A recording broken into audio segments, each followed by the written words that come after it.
होती है, बुआरी होती है, जिस झाड़ू को अपन झाड़ते हैं, ये महाराज 3 जगह पर नहीं रखना चाहिए। कितनी जगह पे नहीं रखना है? 3 जगह। पहला, जिस कमरे में पति पत्नी दोनों सोते हो उस कमरे में झाड़ू कभी मत रखना, क्योंकि पति पत्नी में क्लेश बना ही रहेगा, आपस में प्रेम स्नेह नहीं रहेगा। जिस कक्ष में पति पत्नी सोते हो रहते हो उस कमरे में झाड़ू कभी नहीं होना चाहिए, बुआरी नहीं होना चाहिए। दूसरा, जिस कक्ष में हॉल में लोग आकर बैठते हो और वहां कोई सोफा सेट लगा हो, कोई पलंग लगा हो, उस पलंग के नीचे, उस सोफे के नीचे झाड़ू नहीं होना चाहिए। सास और बहू का संबंध अच्छा नहीं रहता, विवाद होगा ही, ये पक्का। तीसरा, अन्नपूर्णा का स्थान जहां पर भोजन बनता है, आप भोजन करते हो, रसोई घर में झाड़ू नहीं होना चाहिए।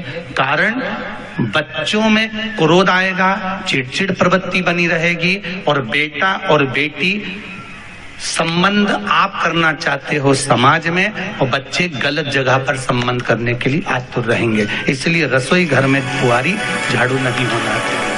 शाम को 4 बजे से लेकर 7 बजे के बीच में शंकर और पार्वती के भ्रमण का समय रहता है। मेरे देवाधिदेव महादेव माता पार्वती के भ्रमण का समय, भगवान शंकर पार्वती घूमने को निकल गए।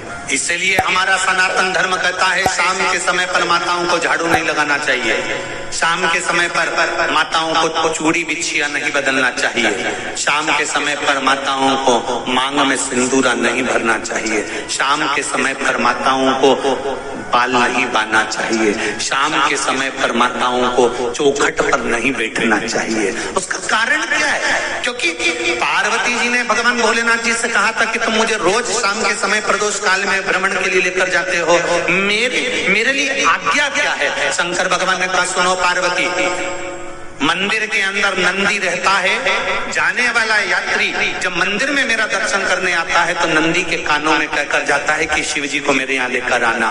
मैं नंदी के अनुसार उनके घर जाता हूँ, मेरा काम है उनका कल्याण करना, और तेरा काम है उनके घर की नारी को अखंड सौभाग्यवती का वर प्रदान करना, ये तेरा।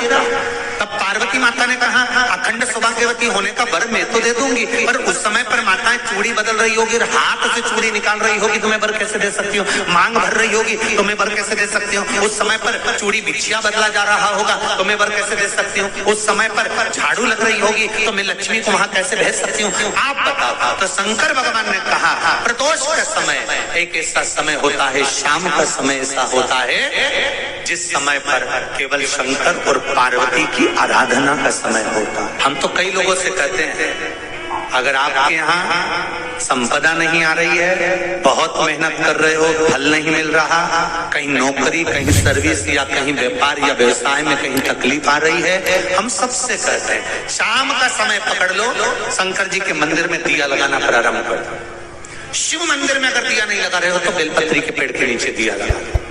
बेलपत्री और शंकर जी के मंदिर में दिया नहीं लगा रहा तो शंकर जी के मंदिर के बाहर चौखट पर दिया लगा। इतना भी नहीं कर सकते तो अपने घर के बाहर अपने द्वार पर दिया लगा दो, पर शंकर जी के नाम का श्री शिवाय नमस्तुभ्यम बोलकर शंकर भगवान को याद कर कर, अपनी कामना कर कर, बाबा का स्मरण कर कर, पंचाक्षर मंत्र नमः शिवाय, षडाक्षर मंत्र ओम नमः शिवाय, द्वादशाक्षर मंत्र ओम नमो भगवते वासुदेवाय, जो मंत्र तुमको याद है उसका स्मरण कर कर, लक्ष्मी हो चाहे नारायण हो चाहे राम हो चाहे कृष्ण हो, स्मरण कर कर शाम के समय बाहर दिया लगा दो, दरवाजे के पास लगा दो, वो सुनेगा जरूर, आएगा तो उसका वेलकम जरूर होगा और वो कुछ देकर जरूर जाए। नियम तो बनाओ, उसकी चौखट पर जाकर कहना प्रारंभ। बृहस्पति महाराज ने कहा कि शाम का समय जो प्रदोष का समय होता है उस समय पर इंद्रदेव तुम शंकर जी की आराधना करो। शिव आराधना से शंकर जी जो मार्ग प्रशस्त करेंगे, शिव आराधना से जो शंकर जी कहेंगे वो तुम करना। आराधना करी बाबा भोलेनाथ जी। बृहस्पति महाराज ने प्रदोष की महत्वता समझाई तो प्रदोष का समय जानकर शंकर जी पर 7 बेलपत्र प्रदोष के दिन इंद्र ने समर्पित कर दी बिना सोचे। कितनी बेलपत्र? प्रदोष का व्रत करो चाहे ना करो, मंदिर में चढ़ी हुई बेलपत्र को उठा लो, बेलपत्र का ब्रह्म कमल बना लो।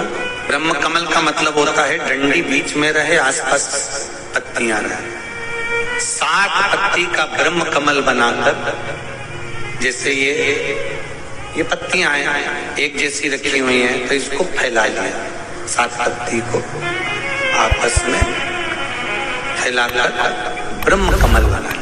प्रदोष का व्रत करें ना करें, जरूरी नहीं है कि वृक्ष से ही पत्ती लेकर आओगे तो ही शंकर जी को चढ़ाओगे। शिव जी पे से चढ़ी हुई उठाकर धोकर ब्रह्म कमल बनाकर बाबा से विनय कर कर, हे प्रभु आज मैं इस काम के लिए जा रहा हूं, बाबा मेरा ये कार्य है, बोलकर श्री शिवाय नमस्तुभ्यम बोलकर शिवलिंग पर समर्पित दिन भर के प्रदोष व्रत का फल बाबा एक बेलपत्री समर्पित करने पर भी प्रदान कर देता है। शिव